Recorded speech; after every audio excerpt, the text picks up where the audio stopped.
Hey, it's Kathy with Rock Your Retirement.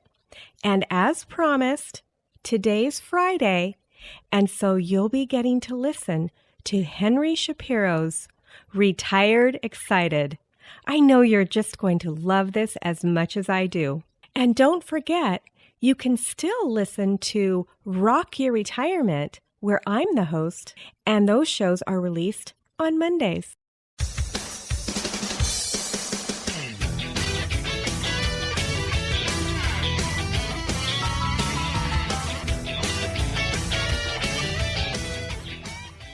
Welcome to the Retired Excited podcast. Retired Excited, the show where we give retired and want to be retired folk a look at how great retired life can be.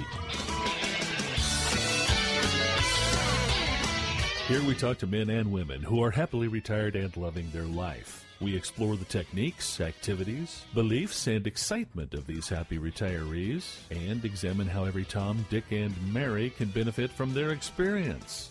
Together, we will delve into what retired happiness really looks like and how anyone can achieve it. Here is your host, Henry Shapiro. Hey folks, Henry here at Retired Excited, the show providing inspiration for people who are nearly retired, newly retired, or say they're never going to retire. If you're nearing retirement and fearful of what lies ahead, you don't need to be. If you're already retired and wondering how to fill your days, then this show is exactly for you.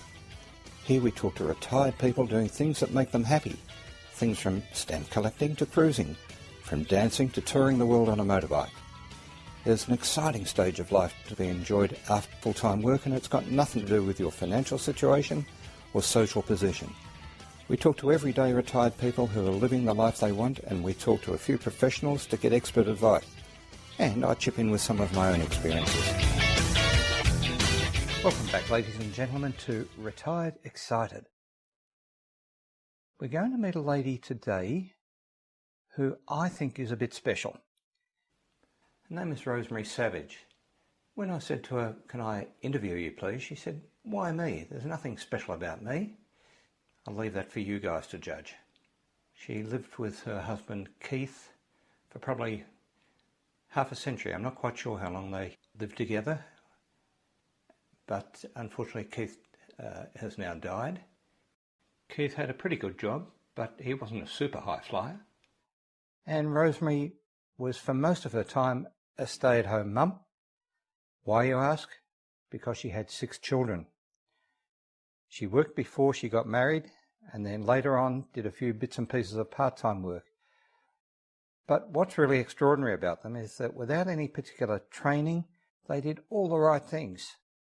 Keith, as he came towards retirement, planned for his retirement. He got some financial advice before he retired. He knew innately not to rush into his retirement, but just to take things easy at the start. And he undertook that he'd take 3 months off, doing virtually nothing, until he got his feet. Now, Keith has passed on about a year ago, and Rosemary has carried on the things that they began together. And what sort of things? Well, even before he retired, Rosemary and Keith had decided that they were going to spend some of their time devoted to various charity organisations, and they wanted to travel. They used their retirement to fulfil that dream, and they went on to see almost every bit of Australia. Both Keith and Rosemary in their early days were keen tennis players, and even now, and you'll see that Rosemary's not a youngster anymore. She tells us what her age is. She's still intimately involved with tennis, and at every opportunity goes to the Davis Cup matches here in Melbourne and the Australian Open. Given her age, she is a really fit woman. She could walk endlessly. She's just a fabulous mother who's done some terrific things, brought up 6 great kids, and, well, let's have her tell you the story. Let's have a talk to her. Hi there, Rosemary. How are you? I'm fine, thank you. I want to start, Rosemary, by asking you about your background. Yes. There goes Big Ben. That'll come through. That's fine, doesn't matter. Rosemary, what did you do early in life?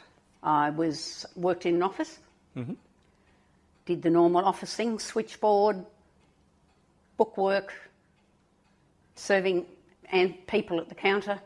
Okay. What sort of a company was it? What in sort a of company? it was a furniture store, Okay. but we were in the office, so there was a lot of accounts, hire purchase people, so all that bookwork had to be done, as well as serving people every month. The books had to be done.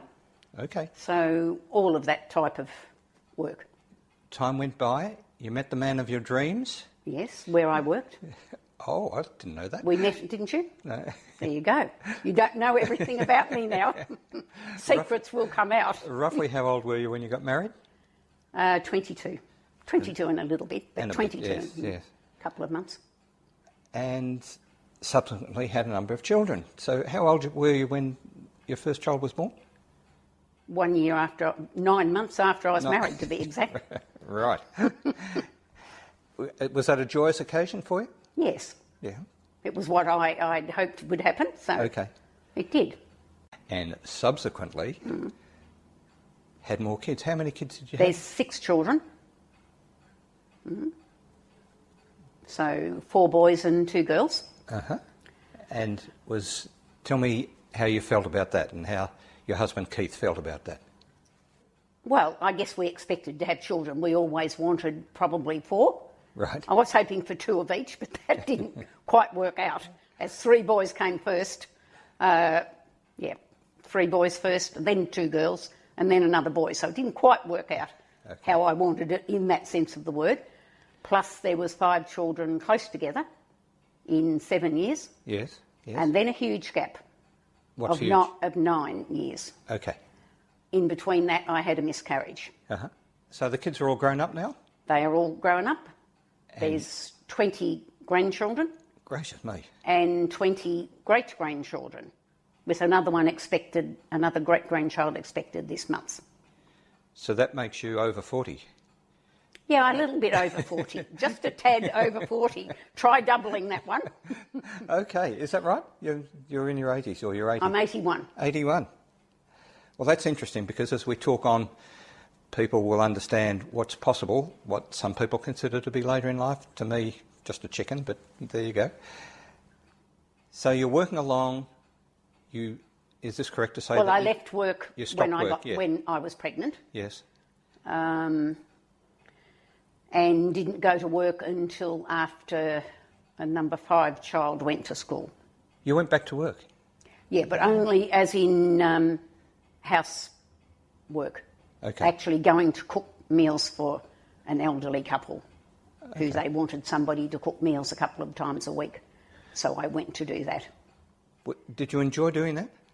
Well, I was actually approached, so I probably wasn't something I would have looked for, but I was approached to do it, and I thought, I suppose I could manage now that they're at school, and this only involved 10 till 2, so it was easily worked in with children at school and still able for me to do everything I had to do at home. At that stage there was 5 children, so... Yep. A dollar's a dollar. Anything helps, and doesn't I quite enjoyed it to a degree. They were a very nice couple, so I was quite happy to do that. And what was Keith doing? As we get closer to retirement now, Keith's retirement, what he sort of was work? in the computer industry, And what was he doing? moving from big mainframes to PCs. I think he worked for a company... He worked 32 years with the same company, Goodness me, yes. which was an ACI company, which then the computer area branched out into its own sideline. Yeah. Because he originally worked in the ACI, in the fiberglass part of ACI, Yep. was asked to go into the computer side of it, because he was in the office side. He was asked would he like to go into the computer side, and that's where that started, and that's where it ended. Did he retire voluntarily, or did he hit the retirement age? How did that work? He had always said he would retire at 65. And that's what After happened? his 65th birthday, he had always made up his mind. Well, about 60, he had made up his mind that's what he wanted to do. Listeners, here in Australia, 65, at that time certainly, was the common retiring age. I think that's probably right. when the pension kicked in, and that's why people concentrated on 65. Now things are a bit different as the government realises they're going to have trouble funding retirement. They've moved the age up and up gradually. Yep. But anyhow, at that time it was 65. Yeah, that's. I mean, it wasn't just that it was. It just meant that that's the age that he could. Yeah. And we felt that we could manage that because our intention was to travel, do some travelling. So am I right in saying that as you moved towards him being 65, he was pleased about that? He was looking forward to it? Yes, no, he had. Yeah, he was. He couldn't wait for the day to come. Right. Exactly. He was looking forward to it.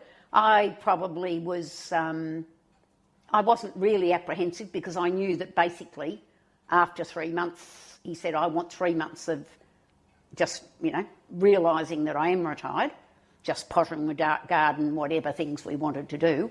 Then we'd plan to Travel. So the actual retirement itself, what happened? Did they give him a gold watch? What happened? No. He just had a lunch. Lunch with one of the bosses or whatever? With the group that, it was a big company at that stage. Yes. So just with the ones that, because he'd been with the company so long, there was older ones that that had been with the company for a long time. He just had a lunch. Remember, I was invited, so. Was he worried about your finances after retirement?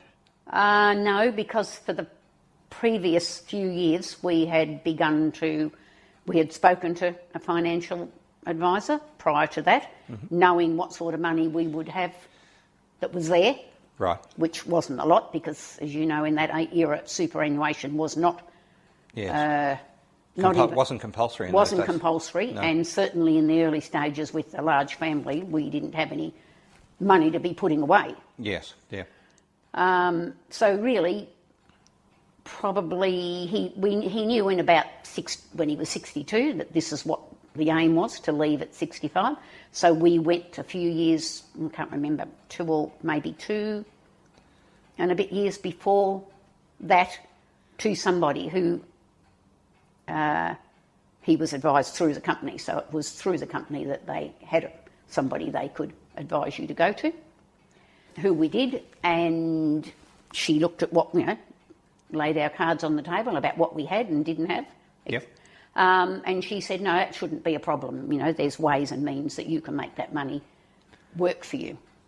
I mean, we didn't understand all that. No. So that was a learning thing, and we were quite pleased with what we could see would happen. I did, remiss to telling you, that I did have a part-time job when Nicholas started at the college. Nicholas is That's the last child. Last child. His secondary college I'm talking about. Just prior to that, there was a cleaning job going at the school, which only involved something like 15 hours a week. So I took that job before Keith finished work. Okay. When he finished, he used to help me anyway. He became employed as well, and we both did it until we began travelling, which was the year 2000. So he finished work in 97. Right. I didn't finish work till 2000. And he used to help you with the cleaning And he job? used to help me, yeah. In part of that, he also wanted to do voluntary work from the time he retired. He wanted 3 months off, and then he was asked to do work through the Red Cross, which was taking people to their medical appointments. So just explain how that worked. What did he actually physically do? He, in liaison with the local Berwick area, they phone and they look for drivers that might take people to their appointments that they can't drive, they're not well enough to drive. A lot of the times it's in the city, so people don't want to travel to the city themselves. So he would just be told, pick whatever their names are up at their home and take them to their appointment and bring them home again. Okay. He did that for a little while with Red Cross, then transferred to the city of Casey and did exactly the same work. And you say he had wanted to do that. What was his motivation in wanting to do that? Because he wanted to do something. He didn't want to just garden and sit around. Okay. And we certainly didn't have the money to constantly travel. So it was something that he'd always wanted to do. So I'll just go back a bit. Leading up to retirement, you got your finances in order. He retired. Your expectation was that you were going to travel and he was going to do a bit of voluntary work. Is that the way it worked out?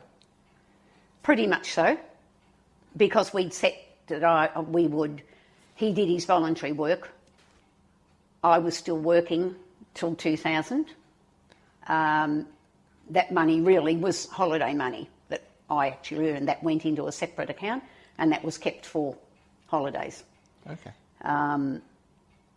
I always so wanted to do voluntary work, but as I've never driven on account of I don't have good eyesight, he said, well, I'll do Meals on Wheels as well. That gave me the opportunity to do my volunteer work. So let's talk about Meals on Wheels. Mm-hmm. Which we started in 2001. There'd be listeners here, because not all the listeners are in Australia. They could be in Iceland, not understanding what Meals on Wheels is. Can you just explain what it is? Meals on Wheels is a service provided by most councils for people who are incapacitated, not well enough to cook for themselves or that type of thing. And through councils, meals are provided at a small cost and they have to be delivered, which is delivered by volunteers. So am I right in saying that the meals arrive somewhere at some central point? Yes. The volunteers go and pick them up? That's right. And drive them? Meals arrive at a central point. Volunteers go there and the coordinator there has everything ready for you. They're all refrigerated. They're in a icebox, refrigerated esky, if you like to call it eskies. And your particular round, which there's a lot of volunteers, so we all have a small round which allows us to do probably 10 to 12 people. It's all packed in there. It's all done, you have to go through, you've got to go through a police check, all done by the council before you can even become a volunteer. Isn't it? Because, yes, you don't want just anybody going into elderly people's because homes. you're going to their homes. Generally, a lot of the times you're going into their homes because they might have walkers and things and they can come to the door but they can't carry. Yes. So they might want you to put it in the fridge or help them with something. And you're told that you might be the only person you're the only visitor to that home on any given day. So some people are very lonely. They don't have families around them that can pop in and call. A lot of them are in retirement villages. A lot of them are still in their own homes. Are they pleased to see you every day? Yes. Some are exceptionally pleased to see you. Others are a little reserved, but generally speaking, some of them are really, really happy to see you and have a chat. Is it right to say that you would generally see the same people? You have the same round? We have the same rounds each week. I did 2 different rounds. A different round each Wednesday. So you see the same people generally, unless there's a new client on the books. But generally you see the same people. But that's only one day in the week. Those people could be getting meals 3 or 4 times in the week. So they don't just see me, they see the other volunteers as well. Some of them are not all that good at remembering your name, but that doesn't matter. You have your name tag on you. But some of them know your face, and it's really nice for us to be recognised as well. So you were doing this one day a week, is that correct? That's right. I imagine that seeing these people, and you'd see, particularly if you're doing it for a long time, how long were you doing this for? We started in 2001. And It's coming up 15 years. Okay, so you would see these people progress. Most of them, or I imagine that most of them would be elderly people. Yes, and in the course of all that, we've lost some very special people. I was going to say, I imagine that they would, you become good friends with many. Sometimes you become very attached. Yes. You're advised not to become too attached, but you can't help it. If you see the same people all the time, and then one week when you go in, you find that those people they've gone off to hospital or they've gone to hospital, they can't be in their home anymore, or they've passed away. And that's sometimes pretty sad to have lost them, because you become part of their life over 5-6 years or whatever. Yes, Yes. So, yeah, that's So you don't- not good because it's hard for me to say, but sometimes they can be just the nicest people. Yes. And I imagine there's some less than nice people as well. Well, some are, Bit crotchety. they're all nice. Yes. Some are a little more friendly and, can't think of the word that I should friendly. say. Yes. Yeah, I don't know. Some are just somehow you gel with some people a Yes. little more than others. Yes. And those people, end up being really, you become really good friends in the course of that, of which we're supposed to stand off a bit, but it's very hard not to be friends when sometimes those people don't have anybody. Yes. Not constantly. You said that in some cases you might be the only person they see all day. That's right. Because you get talking to people, particularly at maybe Easter and Christmas, like, are you going to your family, or is somebody coming to bring you dinner and take you to their families? Some of them are not going anywhere. Did you enjoy that part of, the contact with people? And Yes, so? I do. Yeah. I like that very much. Now, you said that you don't drive because No, I don't. you've got crook eyes. Mm-hmm. Keith passed away less than a year ago, and you don't drive, but I know that you've continued doing Meals on Wheels. How are you working that out? Well, when I wasn't able to do meals, when Keith got sick and had to be looked after, I missed that contact because I really enjoyed doing it. My daughters decided that they would be the drivers, so they take it in turns week about to let me still do what I love doing. That's terrific. And it ensures... And I'm very grateful for that. And it ensures you see your kids. That's right. Well, I did see them anyway. The girls I did see. They're not far from me, so it was good. But they took it upon themselves, without my knowledge in the beginning, to go and see Casey about doing it, and then told me that I could still continue. So I'm very grateful for that. Yeah. I'm not sure how much younger than me they seem to get a kick out of it, I have to say. Sometimes they're quite good about it. They don't think it's such a chore. They enjoy. They enjoy doing it, although they're, what are they? They must be in their 40s. They're only in their early 50s. Early 50s. Very early 50s, actually. I'll be careful what I say about them. Do you think that when you're no longer able to do it, that they will continue? Well, I'm not sure. I can't say about that one because I think they're doing it. Their idea for doing it was more for me. I see. Because they knew that I was really fond of doing it. Yes. And Keith and I always said that we would do these things while we were able, because we don't know what's down the track for us. So. Yes. And I can't do a lot with not driving, so that's one thing I can do. Whether they go on doing it, well, that might be another story. That might depend on how long I keep going doing it. Yes. Do you have much contact with the other Meals on Wheels drivers? Yes, we do see quite a few of them that get to the kitchen at the same time that we do. We also have quarterly sort of get-together, volunteer get-together, meeting, social morning coffee or something like that. So you do get to see other drivers. And then you have an end-of-year function where you will see most volunteers who wish to go. And are most of them doing 1 day a week, or do some of them do more? Or do you get to choose? Some do 3 and 4 days. Okay, that's a big commitment, really. Yes, well, they're quite a few of, some of the ones I know, they are widowed or widower, and they feel, what else will they do? Mm-hmm. So they're very happy to do 2, 3, sometimes 4 times a week. When you think about the people you know who are at those meetings, what do you think that the volunteers get out of being part of it?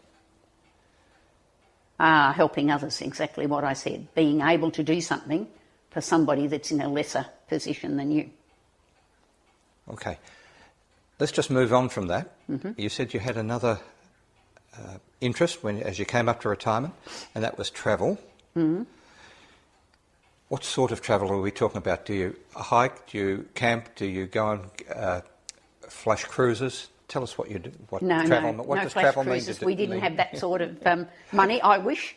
No, we decided to. We first thought we would just travel.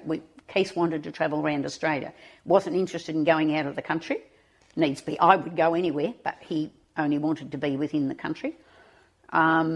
We first thought it wouldn't be too difficult to travel around till we realised motels and things would be very costly. So we purchased a caravan. A big van? What was it like? No, quite small, not expensive, just a basic camper in the beginning. And did our first trip in 2000, travelling for 5 months before we returned home. For 5 months, that's serious. Mm-hmm. Yes. And where did you go? We went north. We went South Australia, Northern Territory, to Darwin. Did all the normal touristy things in the area, parks, etc. Then we travelled to the west, went right down the west coast. We had friends at that time in Perth, so we spent some time catching up with them at the same time, and came back across the Nullarbor and were away 5 months. And the very first trip that we did was 5 months. It did not rain one day until we got to Ballarat on the night before we got home. Ballarat, folks, is about 100 kilometres out of Melbourne. That's right. So you've done... That was very fortunate. We thought it was wonderful because the weather was just terrific all the time. And you've done maybe, 10,000 kilometres or a long way anyhow. It was all written down at one stage, and I have got a book where Keith kept notes about everything, so it's all written down. Yes. About where we went, what places we saw, people we met, whatever. And then continued to do that every year. So you obviously loved it. Yeah, I did. Yeah. And what was good about travelling? Just seeing the country, seeing places that you never thought you would ever get to see. Going from, the north part of the country to the coast when you're up that end, and then right on the south coast, west coast, east coast. I just thought it was all magic. Then you said that you did that again the next year, and then next year... We did that every year till 2006. So were they such extended periods in all those trips? They were usually... Some were a little shorter because it depended on where we went. If we just did the Flinders Ranges, that was a much shorter time away. Give us an idea of how long? Which might have been a month or 6 weeks. I see. But generally it was 3 to 4 months.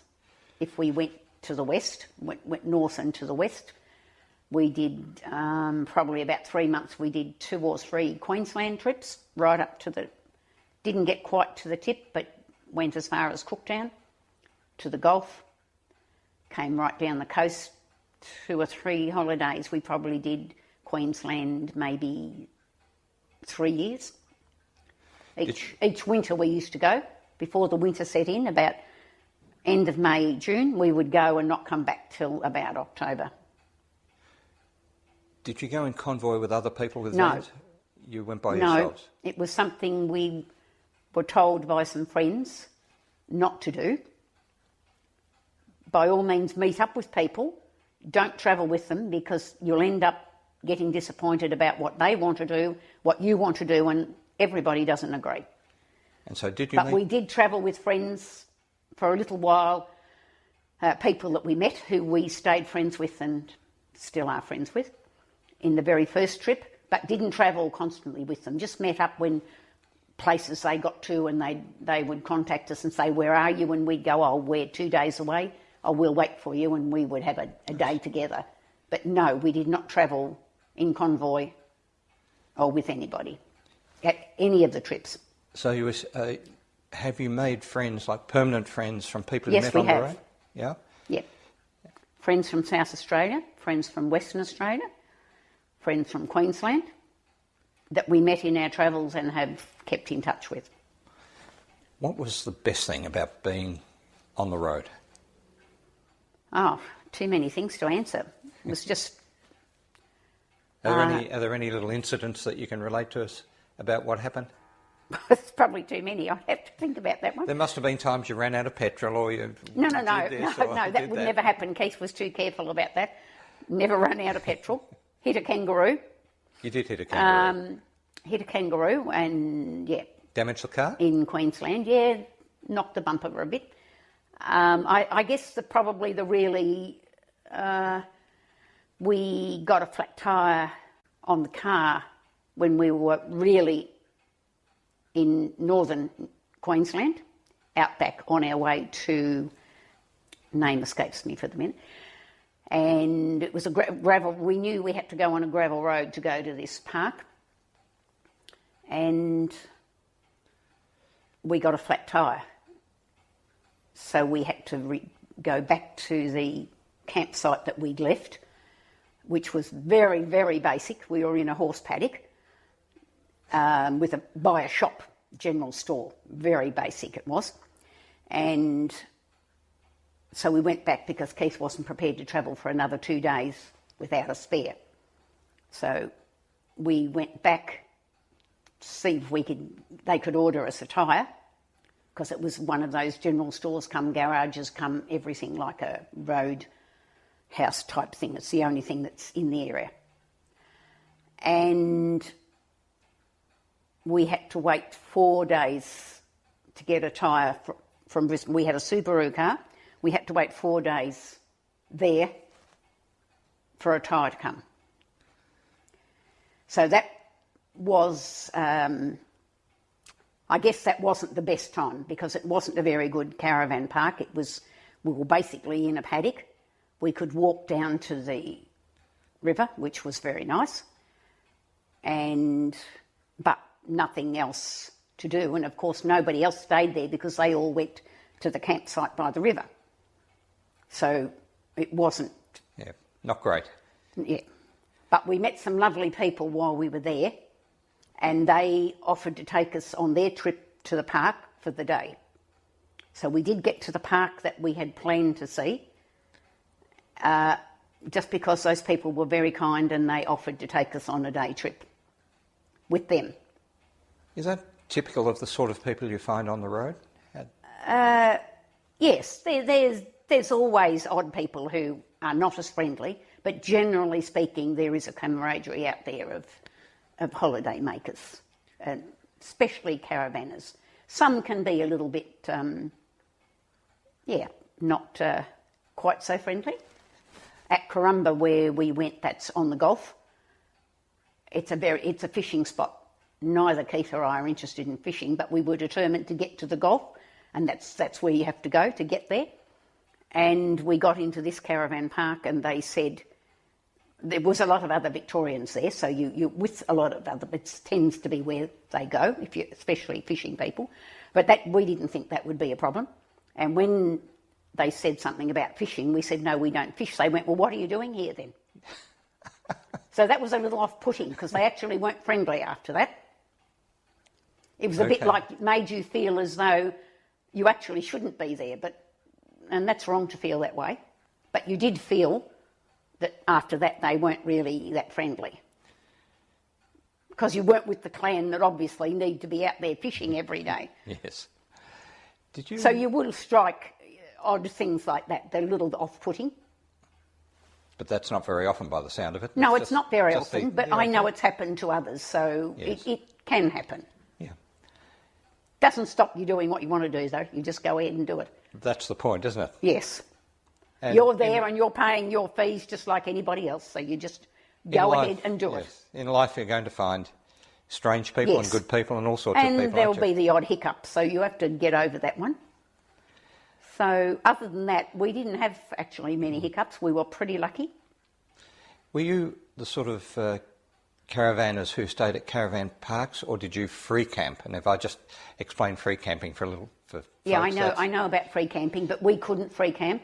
Mm-hmm. We only had a very small van. We didn't carry generators or anything like that we could free camp. Free camping, folks, is... Free camping means you need a generator so that you can have a light and, a stove going or things like a fridge going. We couldn't do that without power. So generally you stayed at caravan... And we never wanted to Keith never wanted to four-wheel drive. He never wanted to go off-road as such. Yeah. The trips, when we were travelling, we did those by tour companies. I see. We did 2 or 3 trips by tour companies, as in off-road. Because he didn't want to ever do that himself. So the odd places, the things that we definitely wanted to see, out of the Alice, Bungles, Beagle Bay, places that we had in our mind we wanted to go to, we did those by tour. How did you feel about the off-roading? I was happy. As I didn't drive, it's whatever Keith said was, if he wasn't comfortable about having a four-wheel drive or doing any of that's fine by me. Right. What is your attitude towards caravanning? Let me explain. Is it something you think that people generally would enjoy, or what's the best thing about it? Well, it's a funny question, because originally Keith was never going to have one, simply because he didn't want a tow. But when you realise that you can't do it on a limited amount of money, staying in hotels or motels and eating out most of that time, you realised, I mean, as he said, we can do it, but in 12 or 18 months there won't be any money left to continue doing. So that was the reason we got the caravan.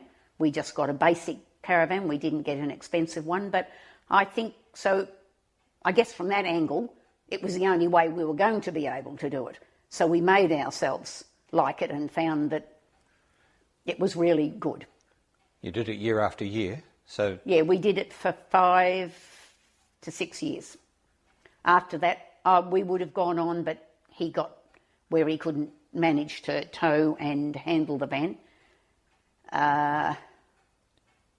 So the trips after that were, we sold the caravan, and the trips after that were just staying in caravan parks, in cabins, and visiting family interstate. So he had enough, he couldn't manage, because he suffered from emphysema, he couldn't manage with the handling of the van after that, and I couldn't do it either. He wouldn't let me do it on my own, and I don't drive, so that was fine by me if he couldn't manage to do that. But we did go to quite a few places after that, just driving to them and staying in caravan parks and enjoying that.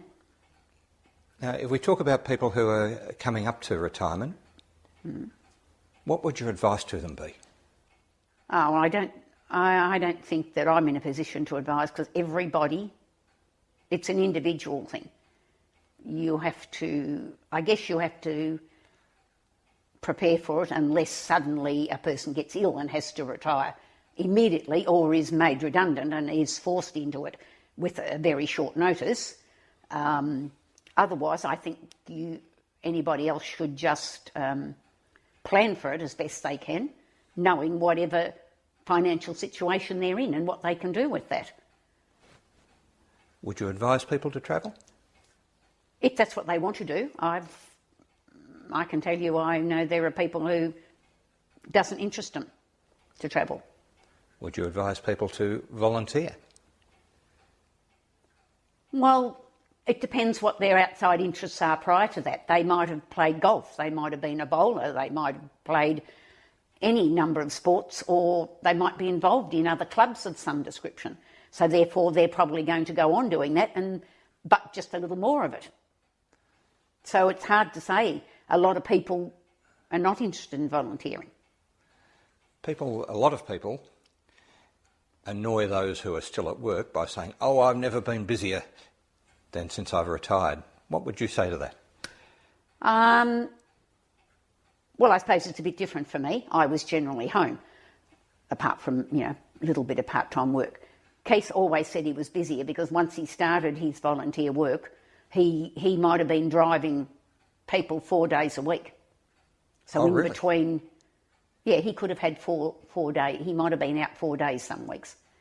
Depends how many volunteers, and a lot of the volunteers within our area, some of them did not want to drive people to the city for their appointments. They were happy just to do local work. They did not want to go beyond Dandenong, for instance. Yes. They weren't interested in travelling into the city to the big hospitals. If I just explain to the listeners that Rosemary lives maybe 40 kilometres from the centre of Melbourne, and the Iron Ear Hospital and the major teaching hospitals are in Melbourne, and driving in there can be a bit of a nightmare. Yes, it can be, and there's a lot of people who don't want to be there. Yes. So Keith never minded driving anywhere, so wherever he had to go, it never worried him. I don't think... it's hard to say whether you would tell people to volunteer. It's purely a personal thing. We had people say to us, I don't know why you would bother to... quite close to me. Why you would bother to be using your vehicle and doing that. And what sort of thing were those people doing? Doing what they want to do, I guess. Right. Actually, that's a very good spot to end the interview. Probably better not continue that subject. But there are people who don't understand. Yeah, well, after we turn this off, I'll get all the goss, don't you worry. So, Rosemary, thank you very much for participating. That's all right. It's a pleasure, and if it helps or means anything to anybody, that's fine. Fantastic. Thank you again. I don't know how you feel about it, but to me, Rosemary and Keith are Australian heroes. They're the backbone of what Australia is all about. There's something I didn't ask her about, and I just wanted to tell you about now, or discuss with you. About 8 years prior to Keith's death, the kids convinced them, their children convinced them, to move out of the house. The garden, although they were keen gardeners, the garden was getting to be a bit of a trial for them. And they'd lived in that house ever since they were married. They'd lived in the same house, brought their children up in that house, and so they were very, very committed to it. But particularly their two girls convinced them to move into a retirement village. And there was a new village being built nearby, about a couple of kilometres from where they were. So they were able to continue their activities and still be intimately in touch with their friends. And in the end, they did move into the retirement village, and they got a really lovely brand new unit, 2.5 bedrooms, or 2 bedrooms and a tiny little study space, beautiful kitchen. And you know how these retirement villages are. All the gardens and everything are looked after. They just had a little plot in the backyard to grow a few vegetables and some daffodils and bits and bobs. And it was the right thing for them to do. It took all the pressure off them. When they wanted to go away on holidays, they could shut the door and know that the place was secure. I'm really impressed with that, and I reckon that's a really good idea. And it's a good idea to do it early so that you're well established there. And as it happened, as I said, Keith has passed away, and Rosemary is well established in the retirement village. She's got friends there. She's still got all the friends from when she lived in her own single house. Now she doesn't have any worries. She doesn't have any worry about the garden or security. And security's a big thing as you get older.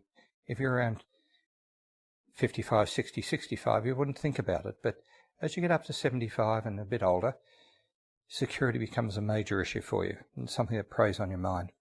And speaking of preying on your mind, you'll see that Rosemary, or you will have heard that Rosemary credits their financial situation with getting sound financial advice before they retired. And that has given her peace of mind. I think it's really important. The other thing she talks about are the people she met when they were out and about in the caravan. And you heard her say that she developed lasting relationships, friends who they have stuck with her over the years, that she met along the road. She didn't go in convoy with them. She didn't stay with them joined at the hip, but they met and met again, and now wherever she goes in Australia, she knows people. I think that's absolutely fabulous. She continued her charity work after Keith died. Why? Not because she had to, not because she felt obligated. She said she continued her charity work because she enjoyed it. Just think about that. She continued it because she enjoyed it. And back to the caravanning, you heard that Keith really wasn't initially enamoured with the idea of buying a caravan. He just wanted to see Australia motel to motel or driving about. And they realised, having gone to the financial advisor, that wasn't a possibility, bought the caravan and loved it. Can you imagine? You leave your home. The first trip they did was for 5 months, And so obviously they really, really enjoyed it. So here's a couple of people who tried something new. For them it was a new experience and they loved it. And what does that tell us? Don't be afraid of stuff. Try it. You never know. Might be horrible. On the other hand, you might love it. So as I said, I think she's a hero, a heroine. I think Rosemary is one of the sort of people who is the backbone of Australian society.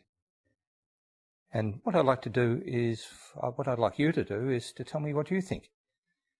As always, I'll put up some show notes and some references and our email address, and you can leave me a message, a direct message to me on the email address, henry@retiredexcited.com, or make a comment on the bottom of the show notes on the website, retiredexcited.com.